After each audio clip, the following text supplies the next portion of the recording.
All right, welcome back to Dodger Heads. We got a special guest today, Bob Nightengale of USA Today, joining us today. Bob, you mentioned to me right before we got on, you're sort of traveling around to a bunch of camps, but something keeps bringing you back to the Dodgers.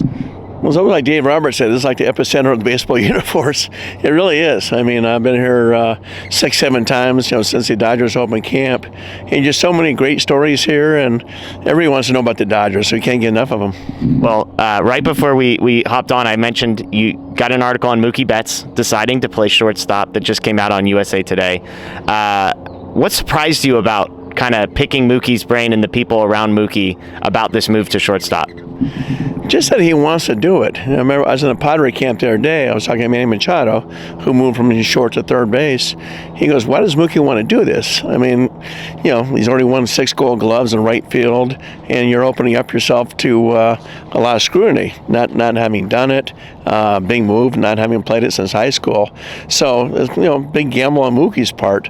Like, you hate for people to have some negativity and say, hey, you're not a good shortstop. And he spent the whole winter trying to prove everybody wrong.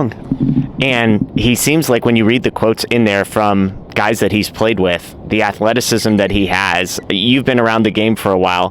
What he's doing is unprecedented as far as, I think you had a stat in there that nobody's ever played 100 games in right field and 100 games in shortstop. And yet it seems like everybody believes he's going to be able to pull this off. Yeah, the only people have really done that was utility players, not a guy of his caliber. I mean, you remember Robbie Yount, going from shortstop to center field, that sort of thing. So it's usually you go from the infield to the outfield, not the other way around. So yeah, it's just fascinating that he wants that kind of challenge.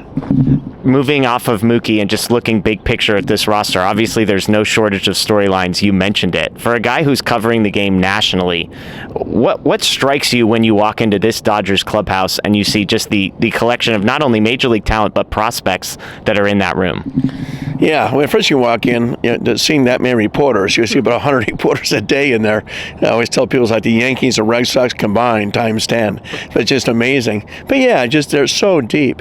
I really believe they can withstand an injury to anybody and be fine. I don't care if it's Ohtani or Betts or somebody, but they're so deep, particularly pitching staff. You got like 9 starters, 4 or 5 guys who can close. So no one has this kind of depth. And yet it feels like the way baseball is set up with the playoffs and that sort of a thing, that the best, collecting this amount of talent is a huge gamble in the sense of it doesn't guarantee you anything. And so, again, you're at the national level. You've heard all this talk about the Dodgers are ruining baseball, that kind of thing. Like, what's your response when people ask you how you feel about how the Dodgers have gone about things? Well, I mean, they have so much money, they can do it. I mean, the Yankees did that, and everybody said, oh, the Yankees, evil empire. The game went on with the Yankees. I think it's kind of cool to have a superpower. Whether it's the Kansas City Chiefs, NFL, Golden State Warriors back in the day, Lakers, Celtics, but it was just fun for everybody to shoot for. But what would be funny was every time the Dodgers have a 3-game losing streak, if they do this year, it's go, oh my God, what's happening to the Dodgers? But you're right about, anything can happen in the postseason. I mean, Dodgers were very fortunate to get past the Padres. The Padres had just as good a team and lost. And this year, for instance, say the Dodgers played those on Diamondbacks. Now you're going to go, it's Corbin Burns, Zach Gallen, Merrill Kelly. Yes, it's tough in a short series. Okay, I want to shift gears one more time and talk Dave Roberts. Again, sometimes on our show, we get so focused on the Dodgers and just sort of insulated. It's an interesting spot in the managerial sort of contract market with Dave Roberts. Hasn't signed a contract yet. Do you think this is going to be the type of contract that is going to change the way managers are compensated moving forward, or do you think that Dave has sort of established himself in a way that no other guy is going to be able to point to Dave and say, well, why can't I get paid like him? That could happen. I mean, right now, Craig Counsell kind of changed it by going from the Milwaukee to Cubs, and he was a free agent. So he had a 5-year, $40 million contract. We haven't seen that kind of money since the Joe Torre days, Lou Piniella. Bruce Bochy was up there a little bit. But, when Bochy came back and managed the Rangers, he actually took a pay cut. I think Terry Francona took a little pay cut going from Cleveland to Cincinnati. So, yeah, I think if Dave gets over the $8 million a year range, then it helps manage the market. But it's amazing just how poorly the managers are being paid compared to NFL and NBA. There's offensive coordinators in NFL making a lot more than MLB managers. College coaches are making more than a lot of MLB managers. So I think Dave is saying, let me try to help set a precedent here. So when guys start coming on and winning World Series themselves, they can make the same kind of money.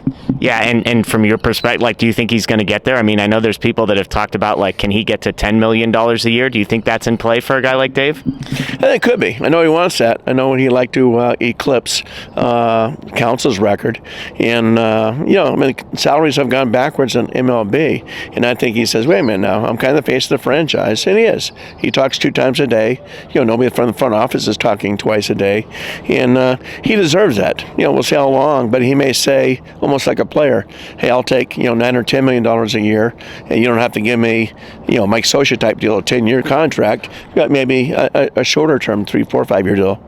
Yeah, awesome. Well, Bob, thanks for hopping on, and thanks everybody for watching again. This is Dodger Heads presented by DodgerBlue.com. Enjoy the rest of your day.